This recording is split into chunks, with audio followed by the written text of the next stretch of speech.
Bismillahirrahmanirrahim. Assalamualaikum warahmatullahi wabarakatuh. Sebelumnya, perkenalkan nama saya Afni Kolan Sadida. Di sini saya akan menjelaskan atau menyelesaikan siklus akuntansi dari soal PT Karenina Relations. Nah, jadi di sini saya akan menyelesaikan jurnal umum, jurnal penyesuaian, buku besar, neraca lajur, laba rugi, laporan ekuitas, dan laporan posisi keuangan. Nah, pada transaksi yang dilakukan PT Karenina Relations selama bulan April 2013 adalah di tanggal 2, membayar beban bunga sebesar 3.600.000 secara tunai. Jadi beban bunga bank di debit senilai 3.600.000 dan kas berkurang di kredit senilai 3.600.000. Di tanggal 6, menjual jasa konsultasi dari PT Tiga Pilar Utama senilai 42 juta. Jadi di sini 22 juta dibayar tunai sementara sisanya belum dibayar. Nah, jadi kas bertambah di debit senilai 22 juta. Piutang usaha bertambah di debit senilai 20 juta dan di pendapatan jasa bertambah di kredit senilai 42 juta. Di tanggal 7, membayar utang usaha ke toko Tunas Jaya sebesar 19 juta. Nah, jadi di sini utang usaha berkurang di debit senilai 19 juta dan di kas senilai 19 juta. Tanggal 10, menerima jasa konsultasi dari PT Tiga Roda senilai 24 juta secara tunai. Jadi, kas bertambah di debit senilai 24 juta dan pendapatan jasa bertambah di kredit senilai 24 juta. Di tanggal 11, menerima pelunasan piutang dari PT Niaga Jaya sebesar 16 juta. Nah, jadi di sini kas bertambah di debit senilai 16 juta dan piutang usaha berkurang di kredit senilai 16 juta. Tanggal 13, membayar beban iklan di koran dan majalah sebesar 6.500.000 secara tunai. Jadi beban iklan sebesar 6.500.000 di debit dan kas berkurang di kredit senilai 6.500.000. Tanggal 19, membayar tunai beban renovasi kantor sebesar 6.200.000. Nah, jadi di sini beban renovasi bertambah di debit senilai 6.200.000, kas berkurang di kredit senilai 6.200.000. Di tanggal 22, membayar beban listrik, air, dan telepon sebesar 5.700.000 secara tunai. Nah, jadi beban utilitas bertambah di debit senilai 5.700.000 dan kas berkurang di kredit senilai 5.700.000. Tanggal 28, membayar gaji pegawai sebesar 17.600.000 secara tunai. Nah, jadi di sini beban gajinya di debit bertambah senilai 17.600.000 dan kas berkurang di kredit senilai 17.600.000. Di tanggal 30, manajemen PT Karenina Relations membagikan dividen sebesar 22 juta kepada pemegang saham perusahaan. Nah, jadi di sini dividennya di posisi debit sebesar 22 juta dan di kas berkurang senilai di kredit senilai 22 juta. Nah, jadi total atau jumlah akhir dari jurnal umum tersebut yaitu 162.600.000. Nah, jadi selanjutnya kita masuk ke jurnal penyesuaian. Di sini kita lihat kenapa tanggal 30 semua, karena aset-aset yang telah disusutkan oleh perusahaan itu terjadi di akhir bulan Januari 2013. Nah, di sini beban penyusutan kendaraan bulan April 2013 sebesar 2.500.000. Jadi beban penyusutan kendaraan di debit senilai 2.500.000, akumulasi penyusutan kendaraan di kredit senilai 2.500.000. Beban penyusutan peralatan kantor bulan April 2013 sebesar 1.200.000. Jadi akunnya beban penyusutan peralatan kantor di debit senilai 1.200.000, akumulasi penyusutan kendaraan di kredit senilai 1.200.000. Nah, sewa kantor bulan April 2013 sebesar 6 juta. Jadi, di sini beban sewa di debit senilai 6 juta, sewa dibayar di muka di kredit senilai 6 juta. Nah, perlengkapan kantor yang tersisa di akhir bulan April 2013 sebesar 20.200.000.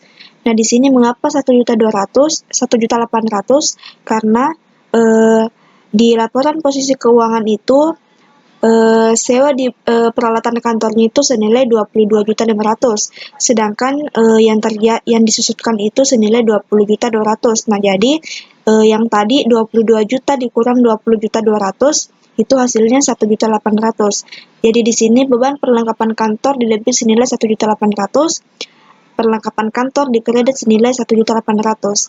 Nah, jadi hasilnya itu sebesar 11.500.000. Jadi selanjutnya kita masuk ke buku besar. Nah, langkah awal yang harus kita lakukan ketika kita ingin menginput buku besar yaitu kita masukkan dulu saldo awal yang berada di neraca saldonya. Itu kita posisikan di debit senilai 292 juta. Nah, begitupun seterusnya. Kita input dari jurnal umum, kita pindahkan ke buku besar.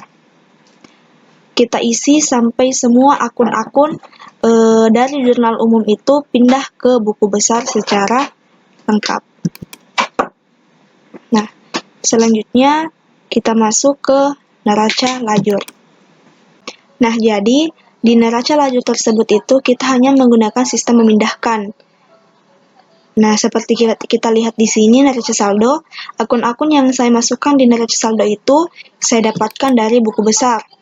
Misalnya, kas debit senilai 273.400.000.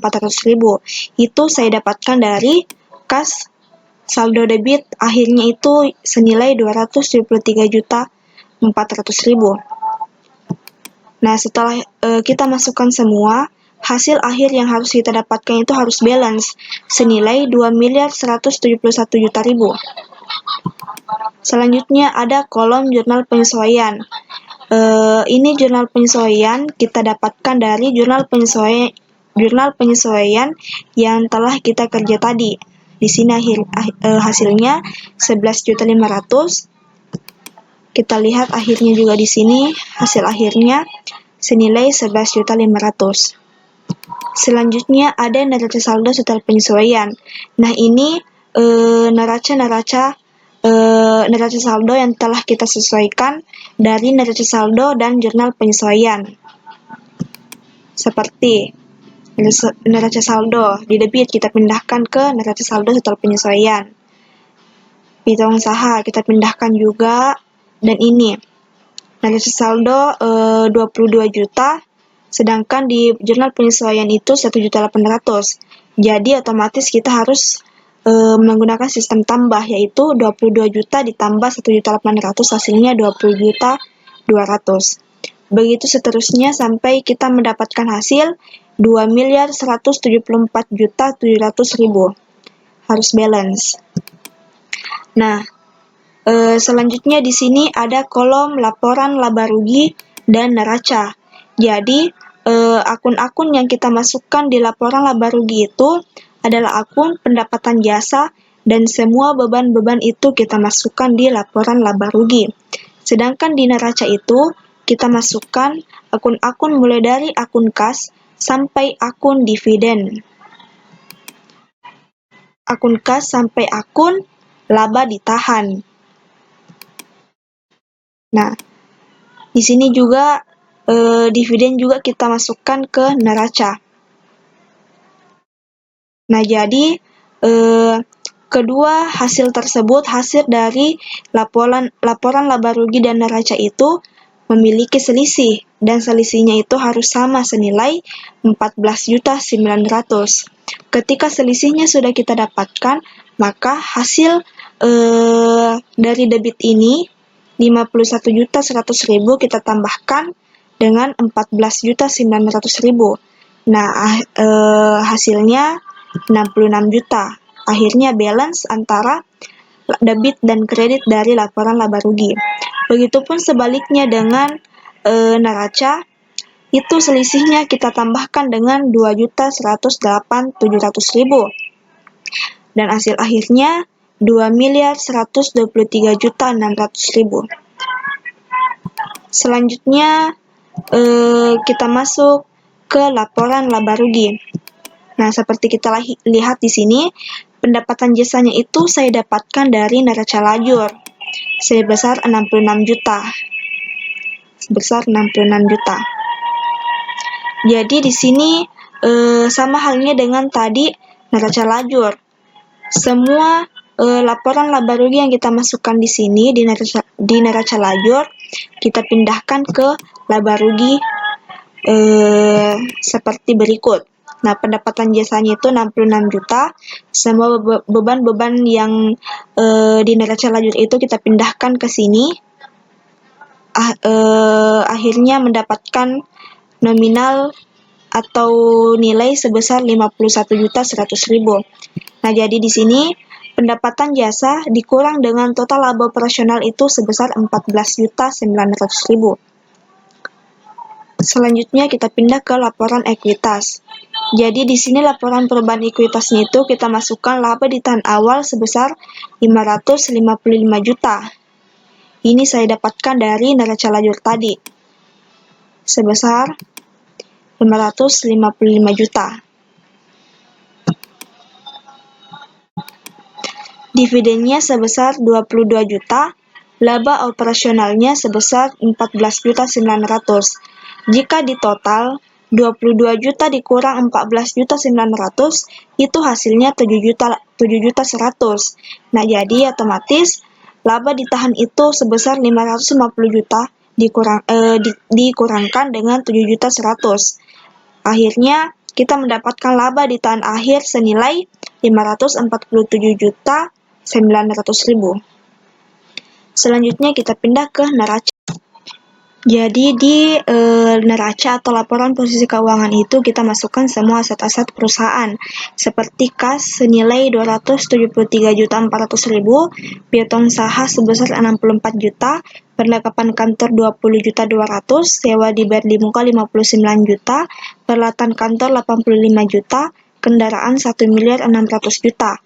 Selain itu, kita masukkan juga akumulasi penyusutannya seperti akumulasi penyusutan peralatan kantor sebesar 16.200.000, akumulasi penyusutan kendaraan sebesar 302.500. Nah, di sini dikasih minus ya karena ini merupakan salah satu penyusutan atau pengurangan aset kantor. Nah, jadi di sini itu hasil dari penambahan antara akumulasi penyusutan peralatan kantor dan akumulasi penyusutan kendaraan itu kita dapatkan sebesar min 318.700.000. Nah, jadi di sini kita jumlahkan semua aset tersebut dimulai dari kas sampai akumulasi penyusutan itu hasilnya 1.782.900.000. Begitupun di kewajiban. Nah, jadi di sini kita memiliki kewajiban salah satunya utang usaha sebesar 175 juta dan utang bank sebesar 660 juta. Totalnya 835 juta. Adapun ekuitasnya, nah jadi di sini seperti yang telah kita kerjakan tadi, di sini ada modal sahamnya sebesar 400 juta dan laba ditahan 547.900.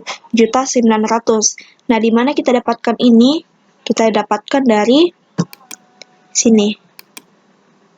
Nah, jadi total dari ekuitasnya itu sebesar 947.900.000. Jadi total dari kewajiban dan keekuitas itu sebesar 1.782.900.000. Nah, ini juga harus balance. Nah, terakhir itu ada jurnal penutup. Di sini kita masukkan pendapatan jasa di debit senilai 66 juta, ikhtisar laba rugi di kredit senilai 66 juta. Selanjutnya, ikhtisar laba rugi di debit senilai 51.100.000 dan semua beban-beban ini kita masukkan di kredit senilai 3.600.000 dan seterusnya. Adapun selanjutnya itu ikhtisar laba rugi di debit senilai 14.900.000, modalnya di kredit juga senilai 14.900.000. Selanjutnya laba ditahan di debit senilai 22 juta dan dividen di kredit senilai 22 juta. Jadi total akhir dari jurnal penutup yaitu sebesar 154 juta. Jadi di sini harus balance.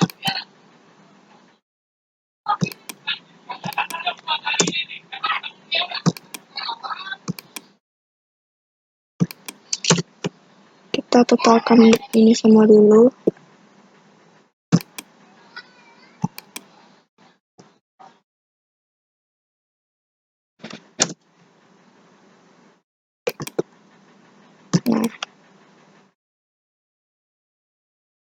Jadi itulah tadi siklus akuntansi dari soal PT Carina Relations. Jika ada kesalahan mohon dimaafkan. Wassalamualaikum warahmatullahi wabarakatuh.